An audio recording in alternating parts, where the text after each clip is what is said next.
What's up guys, it's John here from Blackjack Contracting and the host of the REI Contractor Show. Welcome back to East 12th. I told you guys it'd be a quick turnaround on this one. So here we are for the sound separation and vapor barrier insulation. So I'll take you around and at the end we'll talk about a few different soundproofing methods. As I said before in the last video, this is built to STC 50. It's the minimum code for a duplex conversion with the Part 11 of the building code. Key to all of this, is the way the drawings are designed. There is a few different methods. Designers use different things, so you have to go by the assemblies that are written in your drawings. Here we have a single layer of soundproofing insulation to the ceiling. We have a resilient channel and one layer of 5/8 drywall. On the outside walls, we have the R22 just bad insulation with a 6mm vapor barrier and poly. So I'm going to take you around and I'll show you a few of the methods.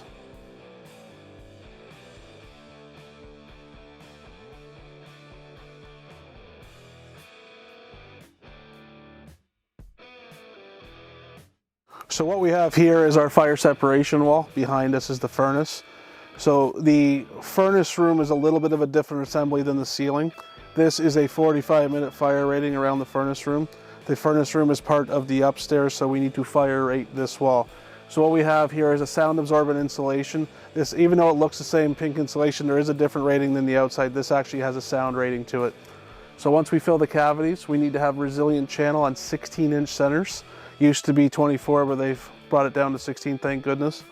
And what this stuff does is this takes out vibrations. It's flexible on one side, so when the drywall screws there, when the vibrations come through the studs, it's got chute to channel out. Sound is all about vibrations. So on this wall, we're gonna have 2 layers of 5/8 drywall on the front side and 1 layer on the inside with a fire rated door.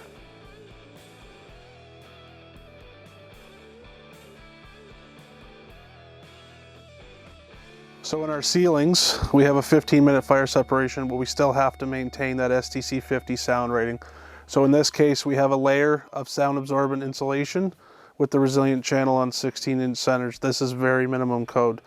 Some assemblies may choose, or some designers may choose to do 2 layers of insulation to bring up the sound rating a bit. We used to do, as I said before, the resilient channel in 24s, but they brought it to 16, thank goodness, because what happens is the drywall is quite heavy and we were seeing waves, so I'm glad they've done this. And then we'll go over to the bulkheads.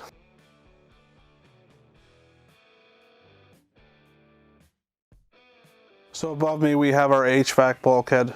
What we want to make sure that we get the insulation right above and right across, as you can see right here. In this case, we have a head height issue, so the inspector's telling us to keep it off, but whenever ideally possible, we'll run the resilient across the bulkheads. Now, ductwork is one of the worst things for sound transfer and is one of the major flaws in doing a simple duplex conversion.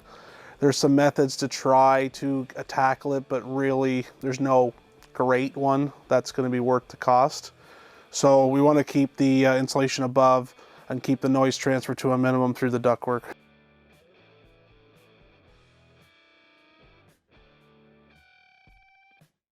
So here on the outside wall, we have our R22 insulation in the wall with a 6mm vapor barrier. It's all stapled. At the bottom, we're going to need to run an acoustical seal before we drywall. Now you can see around here we have this blue tuck tape. We want to make sure that the boxes, electrical boxes on the outside wall that are above 4 feet above grade, have a plastic vapor barrier around, and this tuck tape ties into it right here so that we get a perfect seal around the box. We don't have air flowing through the boxes. And we do our blue tuck tape everywhere else. Now it's important to use the blue tuck tape because this is actually rated for this. The red tuck tape is what we used to use, but they derated that, so this is what we need for actually tealing, and the tuck tape's just for repairs. Sorry, the red tuck tape's just for repairs.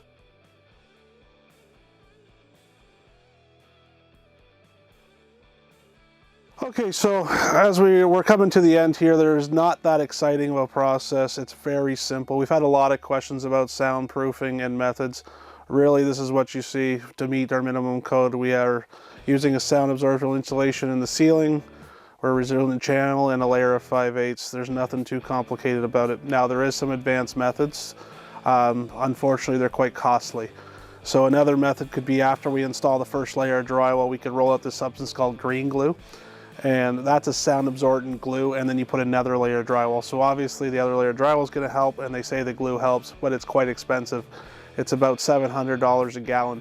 So if you figure the cost of an extra layer of drywall with labor, material, and installing the glue, we can look at a $6,000 to $7,000 upgrade for relatively minimal results. Some people swear by it, a lot of people don't.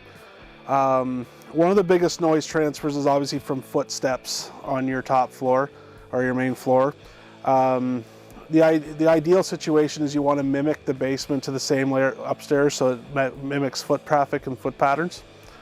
Also, if you're going to be doing a major renovation upstairs, what I suggest is using a vinyl plank flooring that has a built-in underpad. It's got a built-in STC rating, and if you're going to do that, screw down the old floors as tight as you can get them with like 1,000 screws. It's a little bit of a labor-intensive process, but it'll really get you the results. It'll take the squeak away. And we want to make sure that all our sound separation walls, including the upstairs stairways and those furnace rooms, get done as tight as you can do it.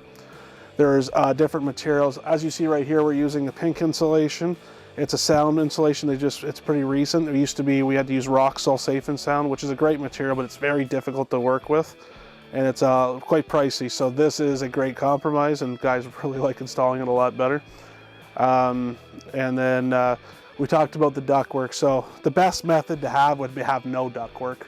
And if you had separate heating systems, now that's not feasible in most places, especially for cost. If you do have a situation where you have low head height and you're removing the ductwork and you do independent heating systems, that's really going to knock down the noise transfer. Again, just quite costly. So this is basic. Anything we do above gets quite costly, so it's uncommon to do so. It's very usually the same method as this, and this meets our code. So there's also other products like Sound Panel. I think it's called Sono Panel or something like that. Sorry, they sell it at Home Depot. And it's basically a 4x8 sheet that you install before the drywall. I actually looked into it one time. It's about $1.50 a square foot just to buy. So you're talking, by the time with install, you're probably looking at about a $2,500 upgrade. I've heard good things about it, never done it myself, but something you might want to investigate. The only thing is you got to consider too is it brings down the height quite another 5/8 of an inch. So when you're in a real tight situation, you want to you're going to have to stick down to the bare minimum, unfortunately. There is different types of insulations. There's different types of drywalls. There is a sound deadening drywall out there.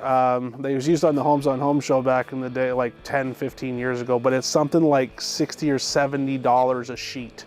So you can imagine the $22 a sheet we pay for 5/8, paying an extra 50, 60 bucks a sheet, how much that would drive up the cost. That's why it's not really feasible. And so you can do your best, but this is pretty much what we're dealing with. Thanks to Simon Kim for the question. We appreciate it. Keep commenting and asking. That's all that goes into fire separation. It's sound separation. It is not super complicated, especially once you get the hang of it. So next stage is drywall. As soon as I'm done shooting the video, we're going to start boarding.